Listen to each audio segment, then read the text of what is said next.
That belongs in a museum. There might even be, you know, some merit to playing the Power Overwhelming. Well, you still can. You want that 4 damage. Might as well maybe put it out now when you have an extra mana before your board is permanently frozen. We do see Handsomeguy has Leroy Jenkins in his list. So were he to draw that, he would have something to play the Power Overwhelming on. But yeah, he's going to go ahead and play it now. Yeah, I think you might as well go for it. How much damage is this? Let's see, 4, 9, 10, 10 plus 2, so 15 damage overall, I believe. Yeah.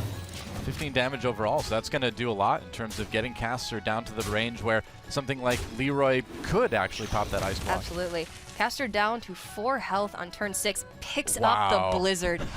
That, he could have... The opportunity to draw into more removal, into more of your direct damage too, because again, that's something we haven't talked about yet, that Caster right now has basically 0, aside from that Ice Lance, of the damage cards he needs to kind of end the game. Absolutely. He decided, you know, I'm going to play the Acolyte of Pain and hopefully get 2 or 3 draws off of it. Speaking of good draws. Yeah, speaking of good draws, Handsomeguy picks up the Sea Giant, which would be a great draw under normal circumstances, but here it's kind of, it's an 8/8 body that you're probably not going to be able to attack with over the next couple of turns. And that Knife Juggler working against Handsomeguy here. The Acolyte of Pain likes that. He likes being hit by the knives. I mean, that's kind of weird. Caster picks up 2 Doomsayers off the top. And he's going to be able to combo those with both the Frost Nova and the Blizzard if he wants to. Yeah. Yeah, and we can't ignore he's got the Emperor Thaurissan in hand. Likely going to want to draw for more cards to get some of the burn to reduce with the Emperor.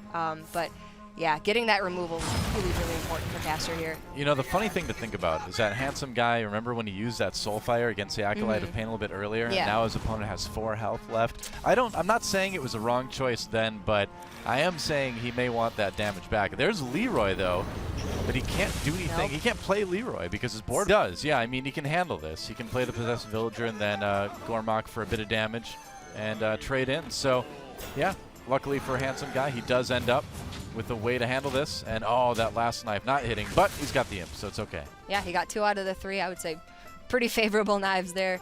Handsomeguy can't be too sad about that. Picks up the Azure Drake. Azure Drake Swipe. That is really, really nice for Caster. Wow. He has top decked some really good cards in this game. I know, Getting the Wrath for the Cobra, the Azure Drake to clear off the board. And now Handsomeguy is in the position where he's going to be able to draw 2 cards per turn, but his cards are always going to be lower value than Caster's cards.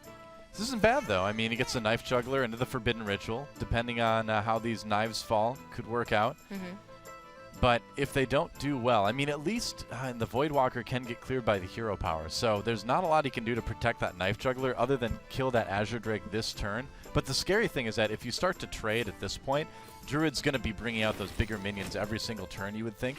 So it gets risky if you don't start putting some damage on face. Exactly. As a Zoolock, in the early game, you're trying to win board, and then eventually you have to make that shift where you decide, okay, I know my draws, I know what's left in my deck, and I'm going to have enough damage to kill you if I switch to an aggressive play style at this moment in time. Yeah. But Handsomeguy chooses to still go ahead and trade with the Drake. He got a couple of good knives, only had to trade off 2 of his imps, so it wasn't too bad.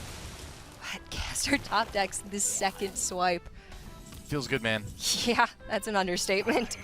Whoa, Dark Peddler is too cool for the game board.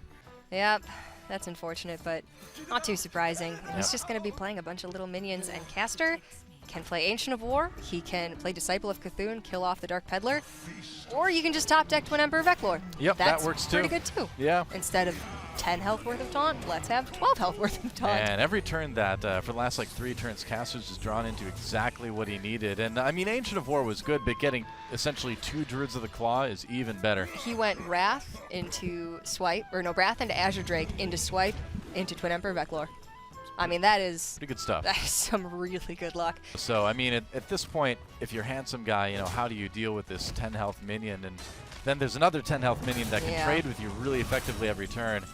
He's pretty much used every large minion in his deck. Okay. Yeah. All right. Well, I mean, is this even enough damage? Yeah, I suppose it would be. Be enough to kill the Ancient of War, but still have a 4/10 Plaxi Ember Weaver to deal with. Yeah, and Handsomeguy just concedes. So, no big shock there, really. I mean, that's kind of the direction. 5 from the Gladiator's Longbow. Caster.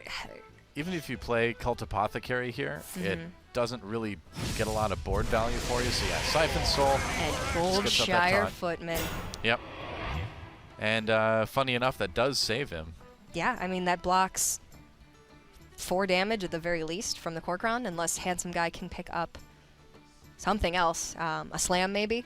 Yeah, that's true. I mean, something that does 2 damage would do it. But, of course, with the cool Taskmaster out of the way, he needs to find more than that. There's the Execute, but that's not going to do it.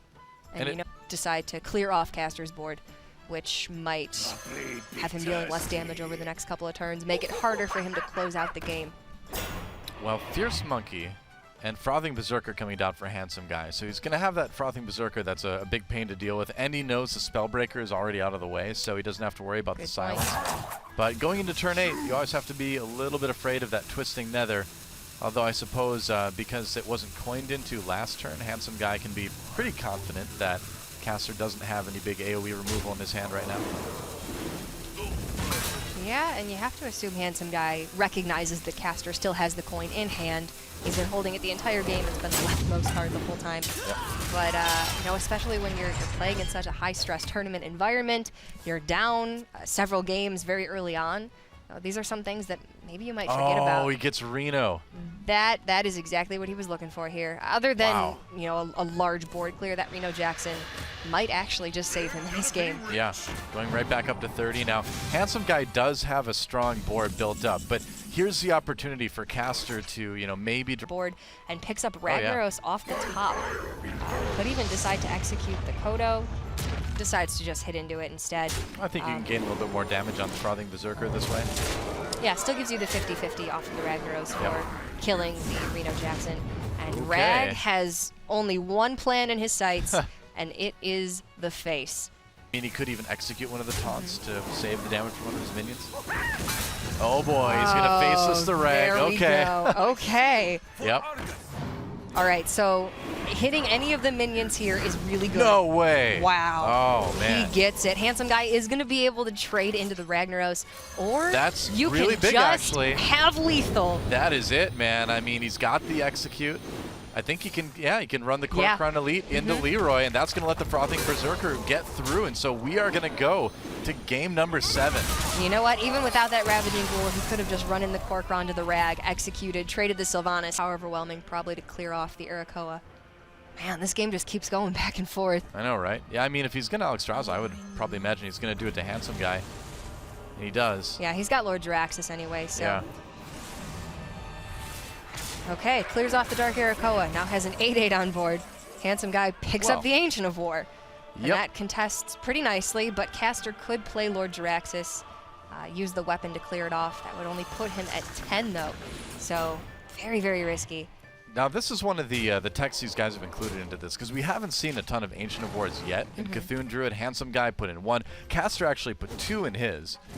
And so they've been really liking just having a lot of huge high health minions that are really hard to get rid of. There's Reno, though. Oh, my goodness. Couldn't have really come at a better time. I mean, that is fantastic. Yeah. You can Hellfire, clear off the Ancient of War with Alexstrasza, and Reno Jackson up to 30. Wow. Wow.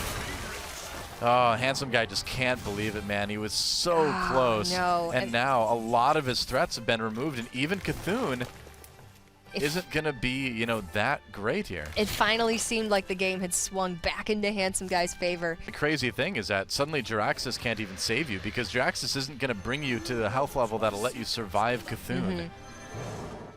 Kodo not going to hit anything here, just plays it with Bran Bronzebeard on the board to have something on the board. Beckoner of Evil, Cthulhu grows even larger. Oh, man. Still unable to draw Cthulhu, though, and these guys, their decks are really thinning out. Only a few cards left for Handsomeguy. Yeah, I mean, but you got to think about what the win conditions are for these players, and Caster having used that Leroy combo already to clear the Twin Emperor Veclor, it just doesn't seem like Caster's going to have a way to win this game. Oh my goodness, talk about a swinging game, but there's the Twisting Nether. I mean, Twisting Nether is great, but again, Cthulhu. He's out there. Nourish off the top. And Azure Drake. Okay, Fandral. We haven't actually seen Fandral yet. Oh, boy.